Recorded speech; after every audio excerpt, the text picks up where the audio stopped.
Sendo brasileira, eu não poderia deixar de, no meu livro, trazer também a história da dança do ventre no Brasil.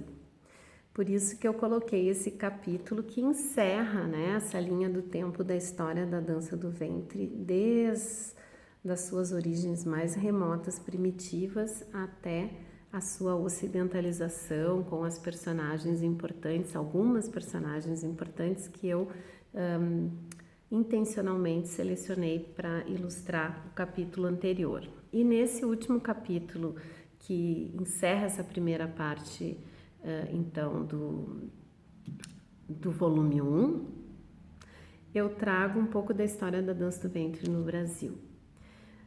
Dentro da minha trajetória como professora, pesquisadora e escritora, né, eu fui em busca, em vários outros momentos do livro eu trago outras histórias, inclusive quando eu falo de música árabe, eu trago a história da música árabe no Brasil, e aqui eu trago então para a gente entender, né, o desenvolvimento da nossa dança dentro do nosso país. A gente tem ali uma parte introdutória falando sobre a imigração árabe no Brasil, né, e que a partir do século XX isso cresceu, e também nos anos de 1970, com a Guerra Civil Libanesa, muitos libaneses e sírios vieram para o Brasil, e essa interação cultural ela é muito forte, inclusive no meu trabalho de mestrado. O tema dele, e eu posso até num outro momento falar sobre o meu trabalho aqui, que eu acho que vocês gostariam e seria interessante para o grupo. Eu trago que a imigração árabe no Brasil influenciou muito a cultura brasileira e que a similaridade entre essas duas culturas fez com que a dança do ventre se desenvolvesse muito no Brasil, porque a gente tem muitas coisas parecidas, né? A personalidade do brasileiro e do povo árabe, principalmente egípcio, é extremamente musical, com muita energia sensual e também extremamente família, né, dramáticos inclusive, e o famoso jeitinho brasileiro, né, que é estudado inclusive antropologicamente, também tem o egípcio, ele tem essa malandragem na negociação que se assemelha bastante ao estilo brasileiro. E dentre o pioneirismo da dança no Brasil, a gente não pode deixar de citar, e eu trago aqui, a bailarina Sherazade, né, que é conhecida como uma das primeiras bailarinas a fazer fama e a ser professora no Brasil. Porém, eu tive o privilégio de conhecer, no início dos anos 2000, a Zuleika Pinho, que é talvez anterior, com certeza é anterior a Sherazade, e já dançava no famoso Clube Holmes e ficou conhecida como a rainha da dança do ventre nos anos de 1954. E nessa trajetória até os anos 80, né, ali dos anos de 1957, então a década de 60 e 70, existiam bailarinas que não eram exatamente profissionais, mas que eram ou descendentes de famílias árabes, e a elas era permitido fazer apresentações em eventos, principalmente em eventos da sociedade libanesa, em São Paulo e em outros lugares onde isso acontecia provavelmente, mas eu me pautei mais ali no eixo São Paulo. Mas somente no início dos anos 80 é que a dança começou a se desenvolver, né? Principalmente a partir ali da inauguração do Khan El Khalili, de propriedade do Jorge e da Lulu Sabonde. Na época eles eram casados, né?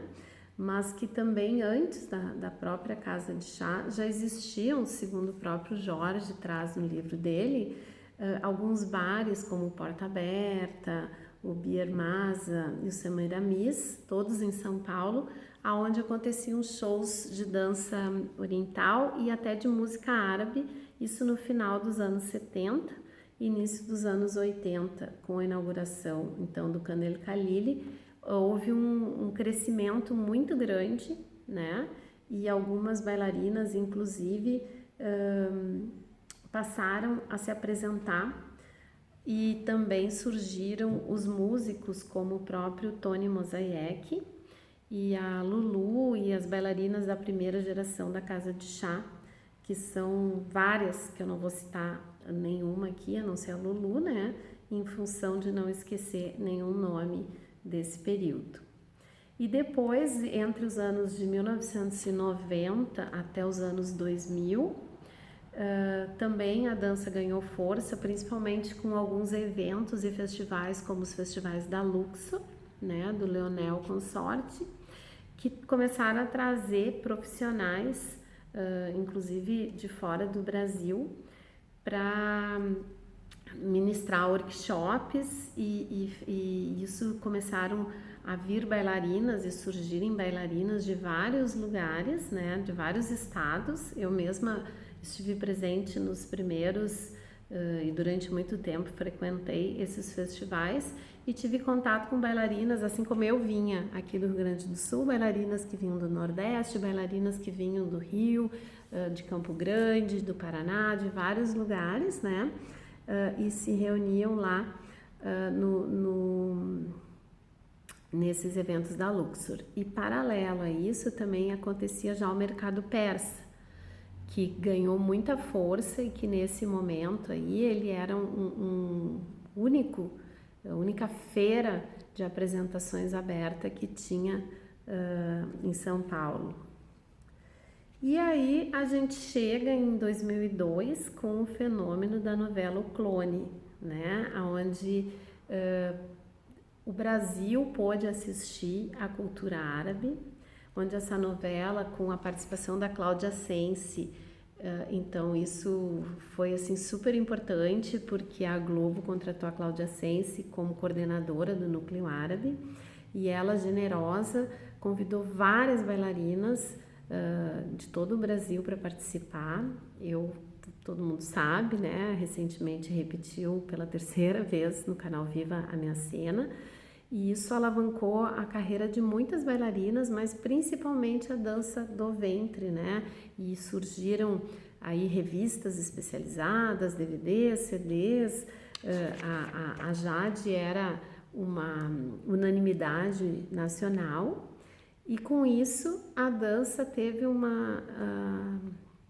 crescimento muito grande. E a partir daí, então, também mais tarde, com o advento das redes sociais, né, primeiro do Orkut, depois já com Facebook e YouTube, e hoje mais redes sociais como Instagram, WhatsApp, Telegram e todas as redes que nos conectam, a dança cada vez mais está se desenvolvendo, e hoje no Brasil existe uma dança em praticamente todas as regiões, né? Esse foi meu trabalho de pesquisa. Em todas as cidades que eu tive contato no Rio Grande do Sul existem dança do ventre, em praticamente todo o estado do Rio Grande do Sul. E isso mostra que do Iapoque ao Chuí existem bailarinas de dança do ventre. E essa afinidade, né, cultural entre o povo árabe e o povo brasileiro fez com que o Brasil seja, fora os Estados Unidos, o segundo país que tenha mais número de bailarinas árabes fora do Oriente. E isso comprova exatamente a importância da dança no nosso país.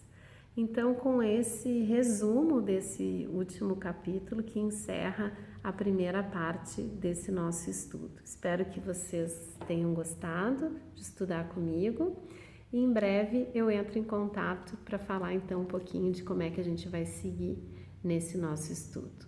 Um beijo grande e fico aguardando os comentários.